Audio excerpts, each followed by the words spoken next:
Hello everyone. आज हम यहाँ पर रेफरेंसेस के अंदर एक और ऑप्शन देखने वाले हैं जिसका नाम है फुटनोट्स। एक ऑप्शन है जिसका नाम है इंसर्ट फुटनोट और सेकंड ऑप्शन है इंसर्ट एंडनोट। दोनों का काम क्या होता है पहले ये समझ लीजिए। जब भी आप यूज कर रहे होंगे फुटनोट ऑप्शन, ये यूज किया जाएगा end of the page. Yes, end of the page. जब भी आपको यहाँ पे ऑप्शन यूज करना हो फुटनोट, तो आप याद रखेंगे कि ये यूज किया जाएगा एंड ऑफ द पेज।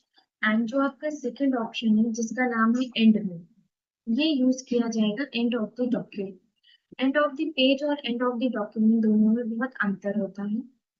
इसका नाम है एंड में, एंड ऑफ द डॉक्यूमेंट। अब एंड ऑफ द पेज का मतलब ये है कि अगर हमें लगता है कि हमारे उस पेज के ऊपर कोई ऐसा हार्ड वर्ड है जिसका हमें कुछ मतलब लिखना है, कुछ मीनिंगफुल टेक्स्ट लिखना है किसी भी हार्ड वर्ड्स पर, तो हम अपनी बुक में क्या करते थे कि वहां पर उस पर हाईलाइटर लगा देते थे या पेंसिल्स को मार्क करके उसका इजी मीनिंग लिख लेते थे। लेकिन जब हम डिजिटल नोट्स पे काम कर रहे होते हैं, वो चाहे वर्ड हो या कोई अदर एप्लीकेशन हो, उस पे अगर हमें कोई हार्ड वर्ड्स नजर आते हैं, वो पैराग्राफ में हो या किसी भी टाइप के ऑप्शंस में हो, तो वहां पर हम मार्किंग करके उसके ऊपर लिखते नहीं हैं। हम यहाँ पे यूज कर लेते हैं फुट नोट और एंड नोट। अगर हमें उसी पेज के एंड में दिखाना है तो हम यूज करेंगे फुट नोट, और हमें अगर किसी भी पेज पर लगाए गए नोट को एकदम लास्ट के पेज पर दिखाना है यानी एंड ऑफ द पेज पर दिखाना है, तो उसके लिए हम यूज करेंगे एंड नोट। सिंपल से लैंग्वेज में समझे तो फुटनोट दिखाया जाता है सेम पेज के लास्ट में, और एंड नोट दिखाया जाता है आपके लास्ट वाले पेज पे यानी एंड ऑफ द डॉक्यूमेंट पर। जहां पे आपका डॉक्यूमेंट खत्म हो रहा है वहां पर आपको ये एंड नोट दिखता है।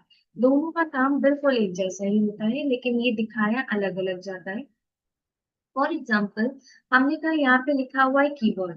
इस कीवर्ड को सिलेक्ट करके हम अप्लाई करेंगे फुटनोट, और फुटनोट पे क्लिक करके जब हम यहाँ पर देखेंगे तो देखिए इसने हमें उसी पेज के लास्ट में ऑप्शन एक्टिवेट करके दे दिया है वर्ड। अब हम यहाँ पे अपना कर्सर एक्टिव करेंगे और हमें यहाँ पर लिखना है कि फुटनोट का मतलब क्या होता है। तो हमने यहाँ पे लिख दिया फुटनोट मीन्स इम्पोर्टेंट। अब यहाँ पे जैसे हमने इम्पोर्टेंट लिखा है, ये यहाँ पर तो दिख रहा है, लेकिन जब आप अपने उसी पेज के स्टार्टिंग में जाएंगे और आपने जहां पर भी ऐड कर रखा है ये फुट नोट ऑप्शन, वहां पर आप अपना कर्सर ओवर करिए। जैसे आपने कीबोर्ड पे अप्लाई किया था तो कीबोर्ड पे आप अपना कर्सर ओवर करिए और देखिए वहां पर आपको इम्पोर्टेंट लिखा हुआ मिल रहा है। ठीक है, जैसे आपने लिखा हुआ है डॉक्यूमेंट, अब डॉक्यूमेंट पे भी हम वापस से अप्लाई कर रहे हैं इंसर्ट फुट नोट। ये उसी के नीचे हमें नंबर 2 ऐड करके दे देगा। हमने लिख दिया है यहाँ पे कलेक्शन ऑफ फाइल्स, या फाइल्स भी लिख सकते हैं। अब आपने जैसे फाइल्स लिखकर ऊपर की तरफ स्क्रॉल अप किया और आप अपने उसी टेक्स्ट पर होवर करिए जहां पर आपने फुटनोट या एंडनोट अप्लाई किया है। कर्सर होवर करते ही उसके ऊपर आपको लिखा हुआ मिल जाएगा। तो ये बिल्कुल वैसे ही काम कर रहा है जब हम बुक रीडिंग या चैप्टर रीडिंग करते हैं और वहां पे हमें देखने को मिलता है कि जो भी हार्ड वर्ड्स होते हैं उन्हें हम सेलेक्ट करके मार्क कर लेते हैं अपनी लैंग्वेज में कि इन्हें बोला क्या जाता है, इसका क्या मतलब है। वैसे ही आप यहाँ पर भी अपने डिजिटल डॉक्यूमेंट में ये काम कर सकते हैं। ये आपको वियर्ड भी नहीं लगता है और देखने में अच्छा भी लगता है कि डॉक्यूमेंट में लिखा है, इट मींस इस पे सेकंड फुटनोट अप्लाई किया गया है। और जैसे आप कर्सर लेकर जाते हैं ये उस पर लिखा हुआ मतलब आपको दिखा देता है। देन हम चाहते हैं कि यहाँ पर आपको कुछ और ऑप्शन भी दिखे, जैसे यहाँ पे लिखा है बोल्ड। ये सारी चीजें हम सेकंड पेज पर ही अप्लाई कर रहे हैं।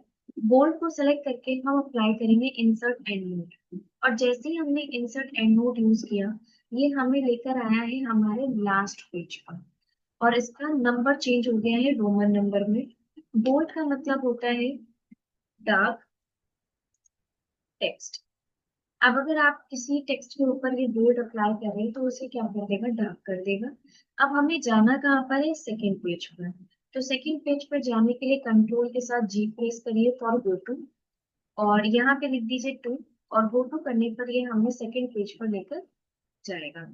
एंड यहाँ पे जैसे ही आप बोल्ड के पास देख रहे होंगे आपको डी के पास में रोमन नंबर 1 का एक ऑप्शन दिख रहा है। आप कर्सर वहां पे होवर करेंगे बोल्ड का क्या मतलब होता है ये लिखकर दिखा देगा। आई होप आपको ये ऑप्शन समझ में आया होगा, जिसका नाम इंसर्ट, फुटनोट और एंड नोट है। अब अगर आप चाहते हैं कि फुटनोट या एंड नोट में हम प्रीवियस और नेक्स्ट जंप कर पाए, तो उसके लिए आप इन्हें बताइए कि आप कहाँ जाना चाहते हैं। आपने कहा प्रीवियस फुटनोट पे जाना चाहते हैं, तो ये डायरेक्टली आपको प्रीवियस फुटनोट पर लेकर जाएगा। आप क्लिक कर देंगे तो ये आपको प्रीवियस फुटनोट पे ले जाएगा। और ऐसे ही अगर आप नेक्स्ट फुटनोट पे जाना चाहते हैं, तो आप नेक्स्ट फुटनोट पे जा सकते हैं। आप सिर्फ अपना कर्सर देखिएगा कि कर्सर कहाँ पे एक्टिवेट हो रहा है। अभी देखिए कर्सर कीबोर्ड के पास में नेक्स्ट एंड नोट पे लेकर जाएगा। प्रीवियस फुटनोट पे अगर आप जाएंगे तो ये आपको प्रीवियस फुटनोट पर लेकर आ जाएगा। तो आप अपना कर्सर ध्यान रखिएगा कि कहाँ पे ये एक्टिवेट दिखा रहा है। पहले आपको टू पे दिखा रहा था, फिर कीबोर्ड पे दिखा रहा है। और ऐसे ही अगर आप जहाँ भी जाएंगे, आप बताएंगे कि फुटनोट पे जाना है या एंड नोट, वहां पे आपका कर्सर एक्टिवेट कर देगा। आप इन्हें एडिट भी कर सकते हैं। जैसे आपको इम्पोर्टेंट नहीं लिखना है, कुछ और वर्ड लिखना है, तो वो भी आप ऐड कर सकते हैं। शो नोट्स पे क्लिक करेंगे तो ये पूछेगा कि आप क्या शो करना चाहते हैं, फुटनोट या एंड नोट। आपने कहा हमें फुटनोट दिखा दीजिए कहाँ पे लिखा हुआ है। ओके करते ही आपको फुटनोट वाले एरिया पर लेकर आ जाएगा। तो आपने जहां पर भी फुटनोट या एंड नोट अप्लाई किया है, वहां पर ये डायरेक्टली आपको लिखा जाएगा। नेक्स्ट ऑप्शन है bibliography and citation. Bibliography document का ओवरव्यू देता है आपको। जैसे आपने जो डॉक्यूमेंट बना रखा है, उसके राइटर कौन है, ऑथर कौन है, पब्लिशर कौन है, कब इन्हें यहाँ पे बनाया गया है, ये कब पब्लिश किया गया है, ये सारी डिटेल्स जब हम बुक्स को परचेज करते हैं तो स्टार्टिंग में ही देखने को मिल जाता है। हम ज्यादातर राइटर को ही देखकर बुक परचेज करते हैं। एज इट इज आप यहाँ पर भी जो बुक बना रहे हैं वो आप राइटर हैं, तो आप यहाँ पर वो चीज लिख सकते हैं। इसके लिए आपको यूज करना होगा बिब्लियोग्राफी ऑप्शन। बिब्लियोग्राफी यूज करने से पहले आप चाहें तो साइटेशन ऐड कर सकते हैं। साइटेशन पे क्लिक करके आपको ऑप्शंस मिलेंगे। इन साइटेशन में आप ऐड न्यू सोर्स पे जाइए। ऐड न्यू सोर्स में आप जो भी नाम देना चाहते हैं अपने ऑथर का, पब्लिशर का, वो नाम आप ऐड कर सकते हैं। टेक्स्ट टाइप ऑफ सोर्स में आपको बुक यूज करना है। ऑथर नेम हमने ऐड कर दिया है, Chetan Bhagat. And title add कर देते हैं, life is journey.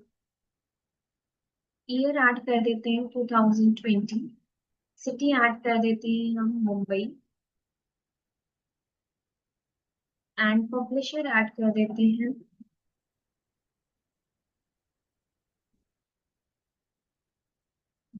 Vishal Khare. And यहाँ पर इतनी डिटेल्स ऐड करने के बाद, इतनी डिटेल्स ऐड करने के बाद आपको ओके कर देना है। ओके करने के बाद आपको सिर्फ यहाँ पे क्या लिखा हुआ मिल रहा है, बगल 2020। बट आप चाह रहे थे कि पूरी डिटेल लिखी हुई मिल जाए आपको, तो उसके लिए आपको एड ऑन करना होगा बिब्लियोग्राफी। बिब्लियोग्राफी कैसे ऐड करते हैं, तो पहले आप अपना कर्सर एक्टिवेट कर लीजिए। तो कर्सर एक्टिवेट करने के बाद आप यूज कर लीजिए बिब्लियोग्राफी ऑप्शन।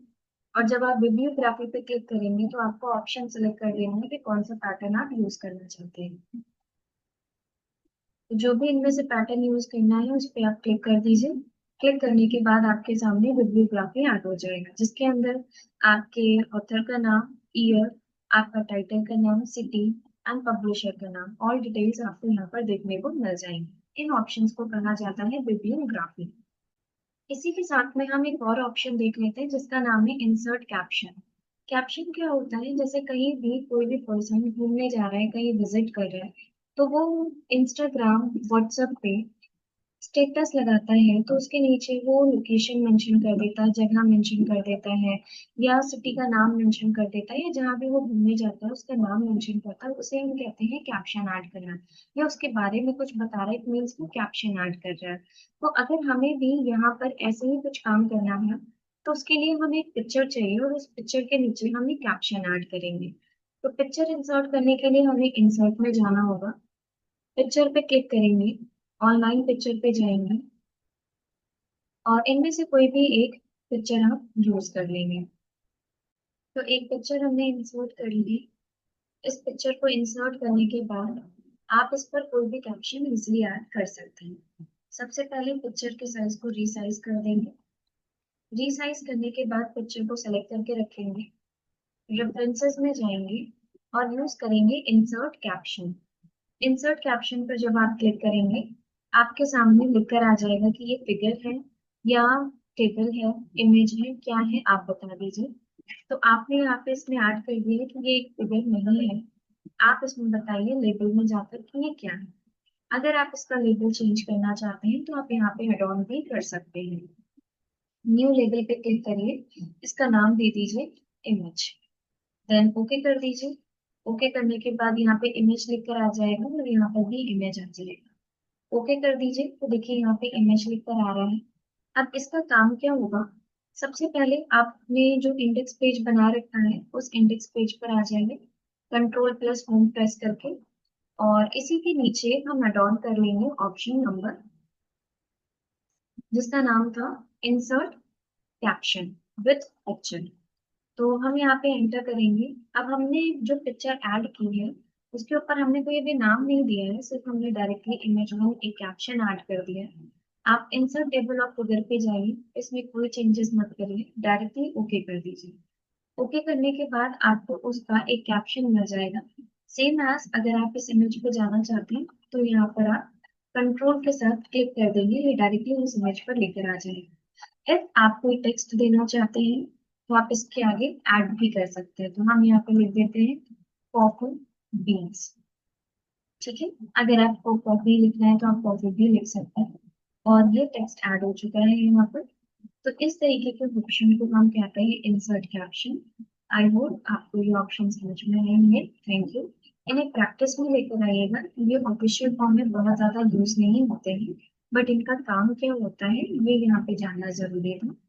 आई होप आपको ये ऑप्शन समझ में आए होंगे। Thank you.